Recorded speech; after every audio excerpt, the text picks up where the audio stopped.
제가 영화 팬이라는 사실을 여러분도 잘 알고 계십니다. 요즘에는 DVD를 보는 사람이 별로 없습니다. DVD의 시대는 지나갔지요. 그런데 저는 우연히 DVD에 감독의 코멘트가 포함되어 있음을 알게 됐습니다.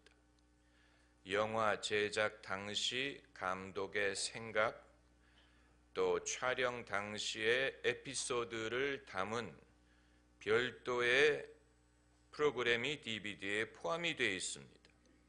그래서 저는 DVD를 다시 수집하기 시작하면서 영화 아마데우스를 다시 시청하게 되었습니다.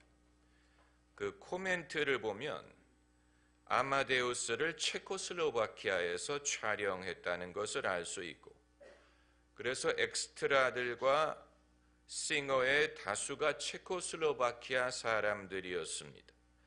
그리고 그 당시가 동구권이 붕괴하기 이전이었기 때문에 촬영 로케이션에 비밀 경찰이 상주하고 있었습니다. 그 영화는 모차르트에 대한 영화인데 주인공은 모차르트가 아니고 동시대의 작곡가였던 살리에리라는 인물입니다. 살리에리라는 인물이 모차르트가 자기보다도 더 낫다는 사실을 받아들이고 넘어가면 될 일을 살리에리는 하나님을 끌어들입니다. 하나님을 원망합니다. 왜 하나님이 자기에게는 그런 재능을 주지 않고 모차르트에게 주었느냐고 원망합니다. 그리고 모차르트를 정죄합니다. 모차르트는 음탕한 인물인데 왜 나처럼 고결한 인물에게 재능을 주지 않고 모차르트 같은 음탕한 자에게 주었느냐. 결국 살리에리는 실족합니다. 모차르트를 음해하고 질투하고 하나님을 대적합니다. 하나님이 내가 그렇게 구한 재능을 주지 않았다면 그렇다면 당신은 나의 적이다. 그래서 결국은 본인에게 해를 끼칩니다. 마음을 악하게 먹고 모차르트를 멸망시키려고 하다가 결국은 자신도 멸망합니다. 큰 죄책감을 가지고 평생을 회개하지 않으면서 삽니다. 살리에리가 실화였는지 픽션이었는지는 알지 못하지만 인간의 기도가 죄로 변할 수 있는 전형적인 사례를 보여줍니다. 차라리 살리에리가 비종교적인 인물이었다면 이런 일이 없었을 것입니다.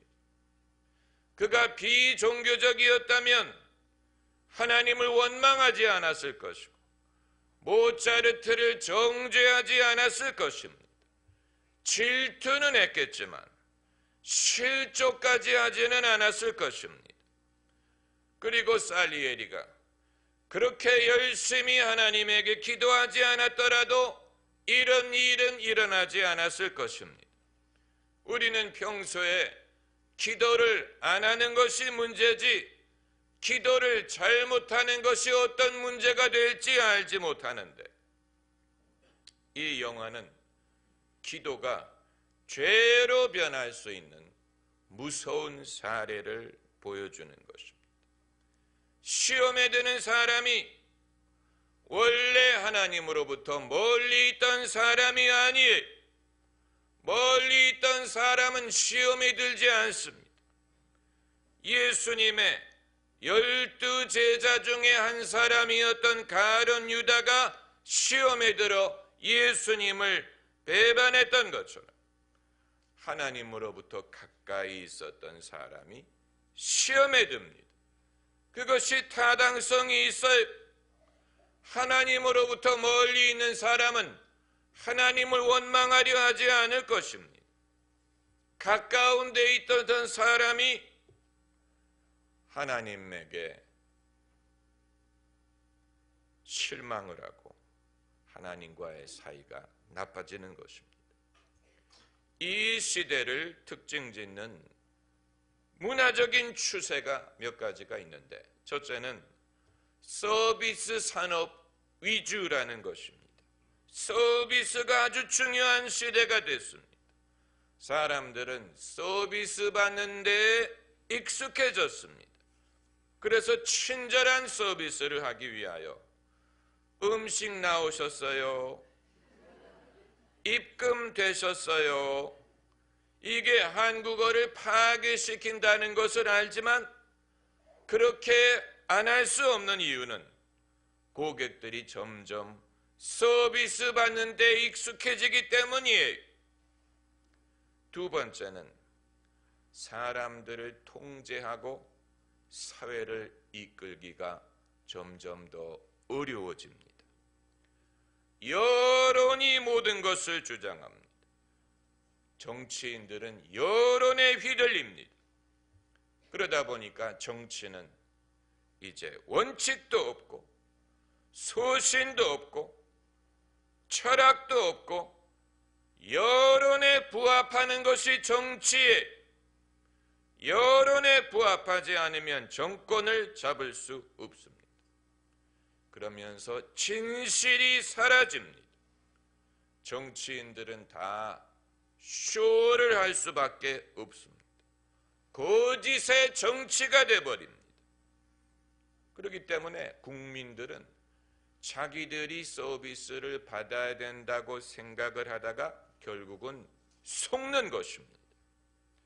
그리고 세 번째로는 인격 형성과 신앙에 끼치는 영향을 염려하지 않을 수 없습니다. 신앙은 둘째치고라도 인격에 미치는 영향이 문제입니다. 사람들은 점점 더 만족하기가 힘들고 서로 화합하기가 힘들고 자기의 권리를 주장하는 것은 잘하는데 의무에 대해서 말하는 것이 어렵습니다.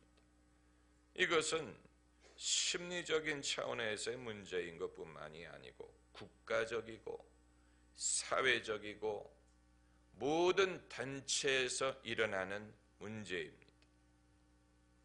우리 모두는 탕자가 되고 싶어 하지 형이 되고 싶어 하지 않습니다. 우리가 즐겨 부르는 찬송가의 가사를 보면 대부분이 나를 중심으로 하나님을 말합니다. 나 같은 죄인 살리신 주 은혜 놀라와. 주 은혜가 놀라운 이유는 나를 살리셨기 때문에, 그 큰 사랑, 내 마음속에 하나님의 사랑이 큰 이유는 내 마음속에 오기 때문에, 날 사랑하심 성경에 써있네.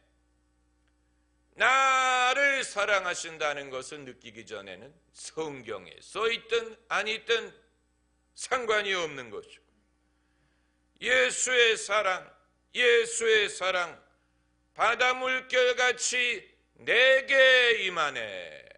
모든 찬송가 가사는 나 위주, 내가 경험했기 때문에 진리라는 말입니다. 하나님은 사랑이시지만 나만을 사랑하시는 것은 아니에요. 세상에 나만이 탕자인 것이 아니고 나만이 죄인인 것이 아니에요. 때로는 우리가 형의 입장에 있어야 할 때도 있습니다. 하나님의 사랑은 하나님의 사랑이, 때로는 동생을 사랑하시는 것을 우리가 지켜보고 기뻐해야 될 때도 있는데, 내가 사랑을 받는 것이 아니라면 동생을 사랑하는 것도 사랑이라고 생각하지 않는 것입니다. 우리는 하나님이 사랑이시라는 것을 알고 그 사랑을 경험하기 위하여 애를 쓰고, 그 사랑을 내가 경험할 수만 있다면 내 마음의 번민이 사라지고 치유를 받을 것이라고 생각을 하는데, 우리의 문제는 내가 직접 경험하기 전까지는 하나님의 사랑은 사랑이 아니라고 생각하는 것입니다. 하나님의 사랑이 왜 사랑이 아닙니까? 동생을 사랑하는 것도 하나님의 사랑이, 남을 사랑하는 것도 하나님의 사랑이에요. 그러나 남을 사랑하는 한 나와는 상관이 없는 것입니다. 남이기 때문에 하나님도 골치가 아프지 않으시겠습니까? 우리가 어떻게 늘 탕자처럼 주인공이 될 수 있겠습니까? 언제까지 동생으로 살려고 하겠습니까? 언제 우리가 형의 노릇을 할 수 있다는 말입니까?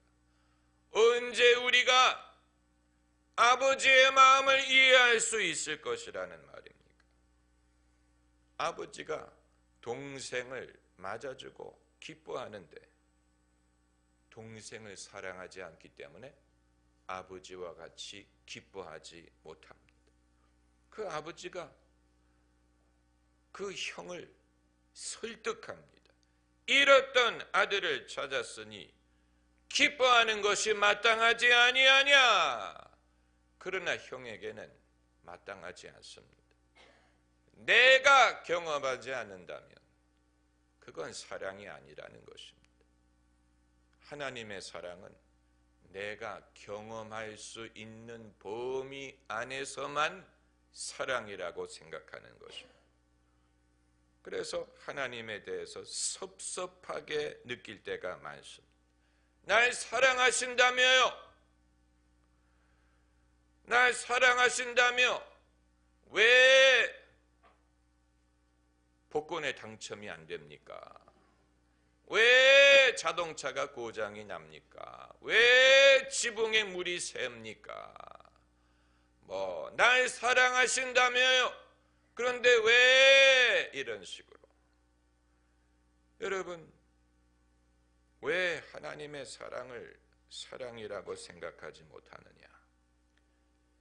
내게 해당하지 않는다고 생각하기 때문에 남을 남으로 여기는 한 하나님의 사랑이 세상에 가득하더라도 우리는 그것을 사랑으로 받아들이지 못하고 기뻐하지 못하는 것입니다. 우리에게 문제가 있는 것입니다. 심각한 문제가 있는 것입니다. 우리가 무심한 세상에 역사하는 하나님의 사랑을 느끼지 못합니다. 우리가 무심하기 때문에 그런 것입니다. 남과 나의 구분이 너무 엄격하기 때문에, 그렇다면 내게 속한 것이 도대체 누구냐를 물어봐도 사람들이 선뜻 대답하지 못합니다. 탕자가 자기의 친동생에 대해서 아버지가 베푸는 사랑을 사랑으로 느끼지 못했다면 도대체 나의 범주에 속한 사람이 누구라는 얘기입니까? 친동생도 아니고 당연히 처남은 아닐 것이고 당연히 조카도 아니고 아마 배우자도 될까 말까 알고 나의 범주에 해당하는 사람은 내 자식밖에 없는 것 같아요. 점점 더 핵가족화돼 가면서 자식에게 베푸는 사랑은 내게 베푸는 사랑이라고 여길지 모르지만 그 이외의 사람에 대해서는 설사 피를 나눈 가족이라도 무심한, 그러니 남에게는 오죽하겠습니까? 온 세상에 하나님의 사랑의 증거가 있더라도 내가 느끼지 못하면 하나님은 사랑하지 않는 것이라고 생각하는 것이고 하나님에 대해서 섭섭한 것이고 살리에리처럼 시험에 들 수가 있는 것입니다. 내가 복을 받아야 되고 내게 좋은 일이 일어나야 되고 내가 주인공이 되지 않은 한 그 이외 사람에게 주시는 은혜는 그건 은혜로 여기지 않고 사랑은 알 수 없는 것이고 나와 상관이 없는 것이 되어버리는 것입니다. 우리의 마음이 회로가 나 중심으로밖에 연결되어 있지 않습니다.